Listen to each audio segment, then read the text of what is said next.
One thing I wanted to address today on the channel that I haven't really talked about, at least not in detail in the past, is why the stock market is so high while the rest of the economy feels completely broken right now. And it's not just that it feels broken, it is actually broken.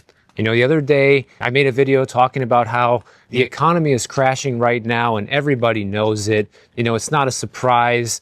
It can't be hidden any longer based on government statistics or data out there on unemployment or the job market. People know that it's crashing right now and things are only getting worse, not better. But then why in the world is the stock market doing so well? Because in the past, even just going back to the GFC in 2008, when the economy wasn't doing well back then, the stock market was in free fall. We saw a big stock market crash back then, and a bad economy was kind of synonymous with a drop in the stock market. But it seems like today, no matter what's going on, the stock market kind of just goes up. So what's happening? You know, for decades, people thought that the stock market was kind of a mirror of economic health. And some people still think that. You know, even our government largely looks at the stock market and says, well, that's doing good, so the economy must be doing great, which is actually not true at all. The stock market is no longer a mirror of the economy.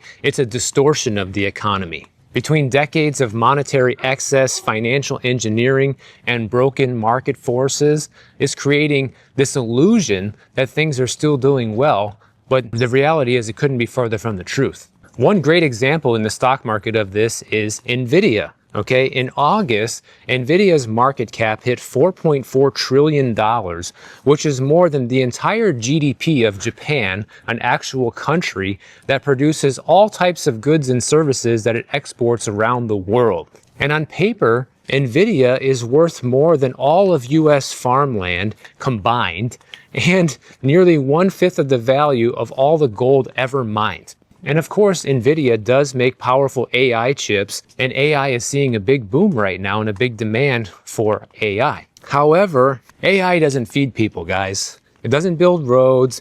It doesn't grow crops. It doesn't make any products that people actually use. So how can a chip maker like Nvidia be worth more than entire nations that actually produce thousands of goods and services that people actually need and use? You know, that's the new absurdity of today's modern finance in the world that we're living in right now, where the valuations of these companies no longer reflect production or utility, but just pure speculation on where things might go with AI. And of course, it's not just Nvidia. You have the entire Magnificent Seven, stocks like Apple, Microsoft, Amazon, Alphabet, Meta, Tesla, and of course, Nvidia. All those companies are now worth more than $19 trillion combined. I mean, these numbers are so inflated that they have lost their meaning. Most people probably don't even know how much $19 trillion is. Like, if you had to write that number out on a piece of paper, you really got to be counting your zeros to make sure you get it right.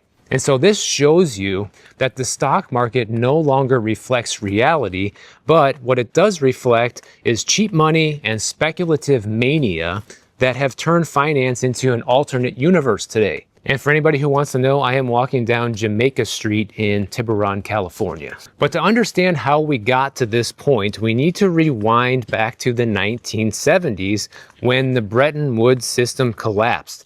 And in case anybody doesn't know what that is, that's when we took the dollar off the gold standard back in 1971, which was probably, in retrospect, the largest financial mistake that this country has ever made. And things have progressively gotten worse since then when it comes to inflation, when it comes to the degradation of the value of the dollar, as well as people's quality of life and standard of living. Because once the dollar was no longer tied to the value of gold, money became purely fiat currency created out of nothing, just based on an IOU, you know, a promise that, oh yeah, we're going to pay, and this dollar is worth something. Somebody will accept it as a store of value. The problem is, once the dollar got separated from the value of gold, you need more of those IOUs, aka dollars, to be able to pay for everything. That definitely kicked things off, but the real kicker and the turning point, kind of no turning back, was back in 2008 when we had the GFC. You know, in order to save the collapsing economy, especially the banks and the auto industry, the Fed launched quantitative easing. They also had pretty much 0% interest rates and massive government deficit spending, and that was all supposed to be temporary, but we heard that story before because so was taking the dollar off the gold standard, and that was back in 1971, and last I checked, we haven't gone back on it. So just like that false promise, the quantitative easing and the cheap money and the low interest rates became permanent, and trillions of dollars were created out of thin air and handed to the banks, the corporations, and the government. And of course, all these people got rich off the backs of everybody else. And the money didn't flow anywhere close to evenly. It went to the closest source, which is Wall Street, the hedge funds, and the big corporations, not working families, not small businesses.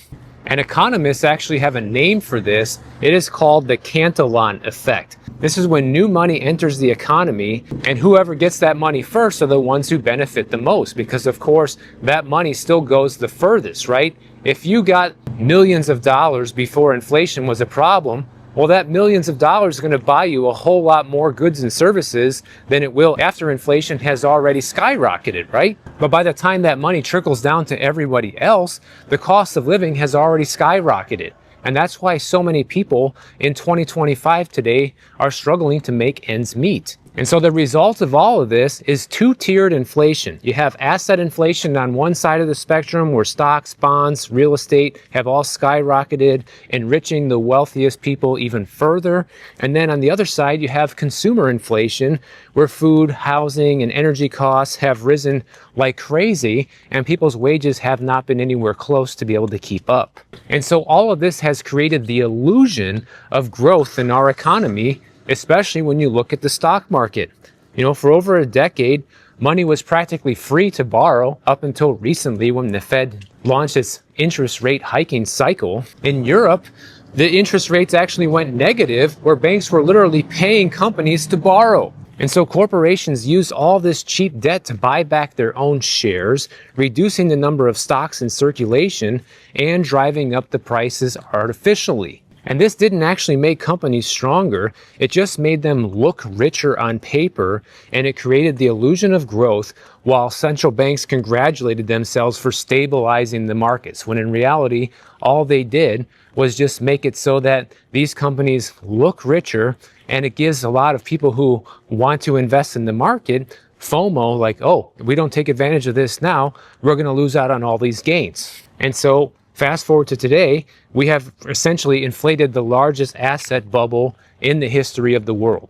And that's essentially why right now in 2025, we are just in this casino economy, okay?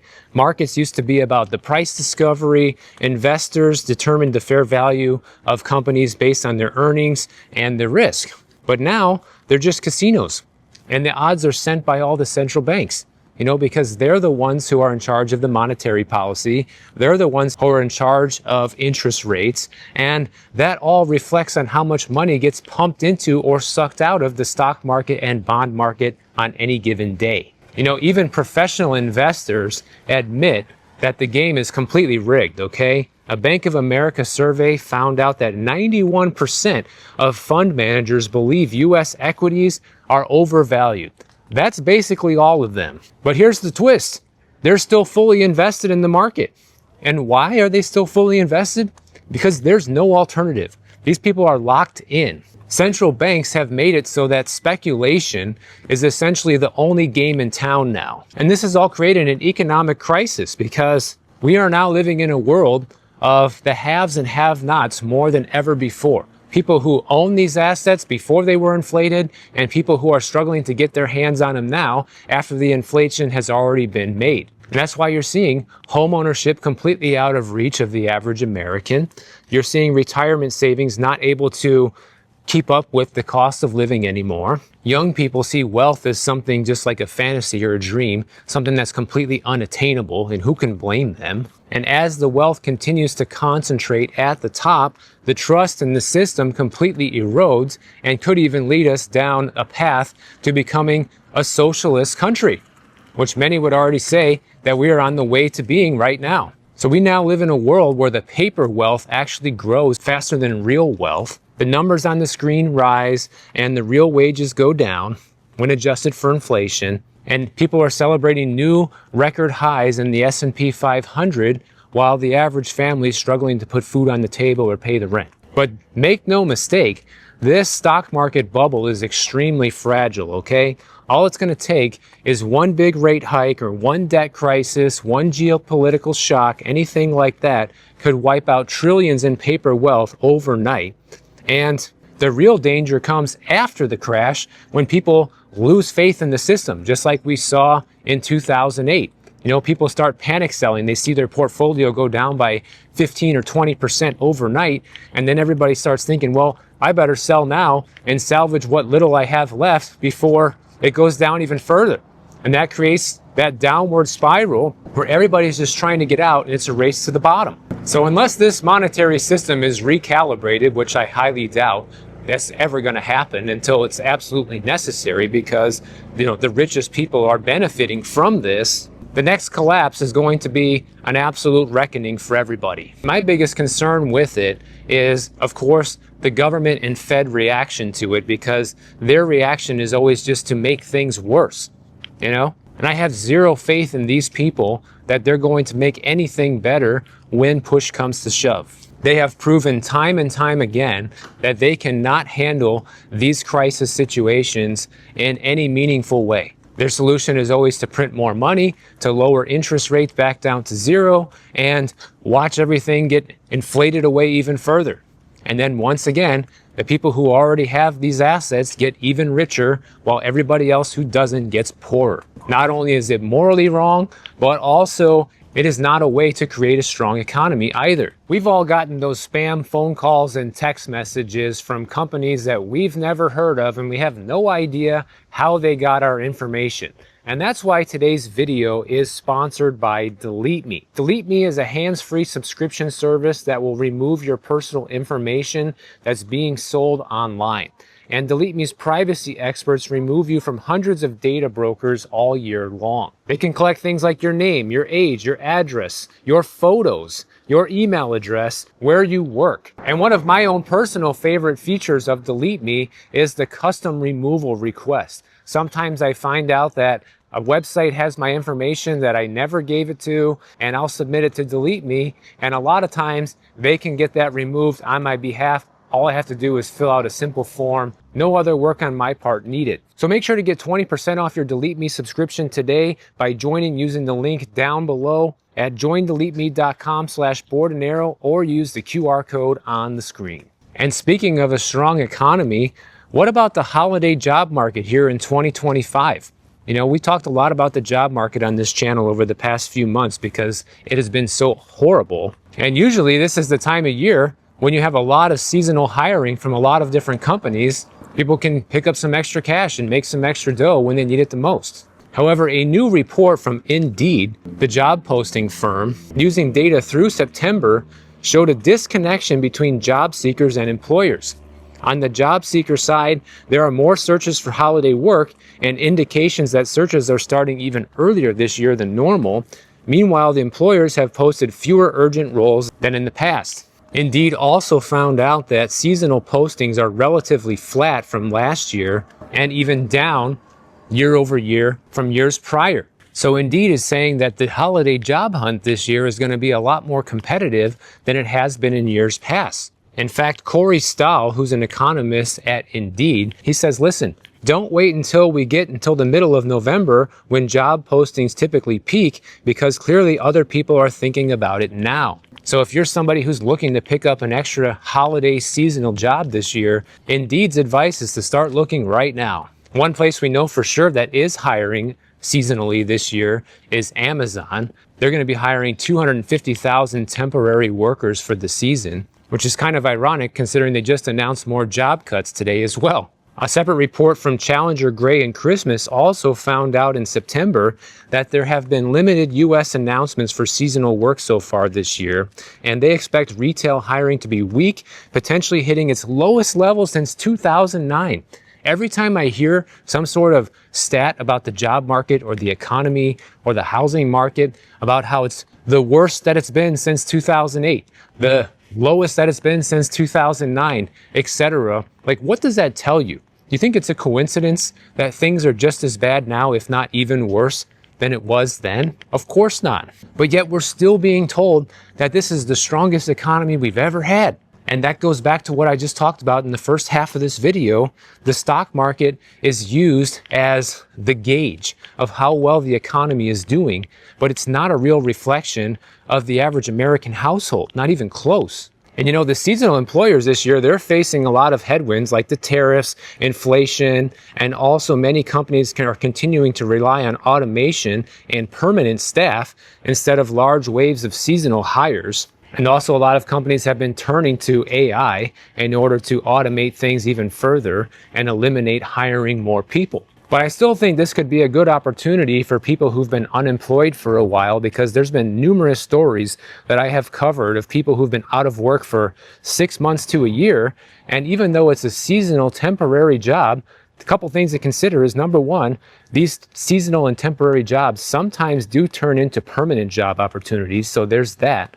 But also, the other thing to think about is it's better to have work for 3 or 4 months and make a little money than to have nothing, isn't it? Other companies that have announced seasonal hiring this year are Bath and Body Works. Also, Gusto, the payroll company, says that you're most likely to be able to find a seasonal job right now in some sort of position that is in person, that is less affected by tariffs and can't be automated. So that's why you have companies like Amazon hiring so many people, because they deliver all this stuff, right? And we still need people to do that.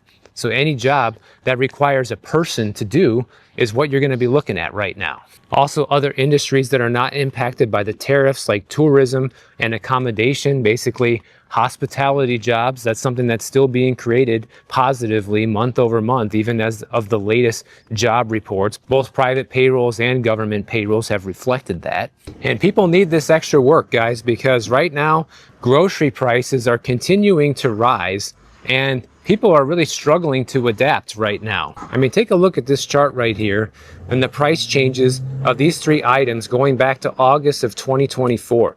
Coffee prices have gone up a whopping 40%. That's something that basically everybody should be able to afford. Ground beef prices have gone up about 12 to 15%, and bananas have gone up almost 10% just in a year's time. Consumers are saying that they're having to cut back on purchases and stockpiling certain foods or exploring more affordable stores just to be able to buy the groceries now. People are also having to resort to buying smaller package sizes, and they're using more and more coupons in order to reduce their grocery bills. And I also saw in a separate report that people who are really trying to stick to the budget are just sticking with their grocery list, and that's it, which is pretty smart right now. Like, if you want to make sure that you're not going to go over, well, the best thing you can do is have a list and stick to it. And so it doesn't really matter once the next official inflation report comes out, because people see what's happening at the grocery store and realize that the cost of food is still far above whatever the CPI number is. Right now is a pretty great time to have one of those Costco memberships or Sam's Club memberships and be buying things in bulk, especially if you have a family, guys, or going to one of the cheaper grocery stores like Aldi, for example, and stocking up as much on the essentials as you can and making some trade downs if necessary. The CEO of Mondelez International, who makes Oreos, has said that shoppers have not boosted their spending for the last 2.5 years, even as grocery prices have gone up, meaning that they are actually buying less. So if consumers were spending $500 a month on groceries 2.5 years ago, they're still spending $500 a month. The difference is they're getting less for that $500 a month than they were before. So they're just being forced to have a smaller cart for the same amount of money, which is kind of synonymous with everything that people are buying these days. And that goes back to wages. How can anybody afford to buy more if they don't actually have the money? One grocery store owner says that he estimates prices at his store have risen about 20% just this year, and customers are definitely not happy. Well, who would be happy with a result like that, guys? 20% increase in grocery prices in 12 months? Come on.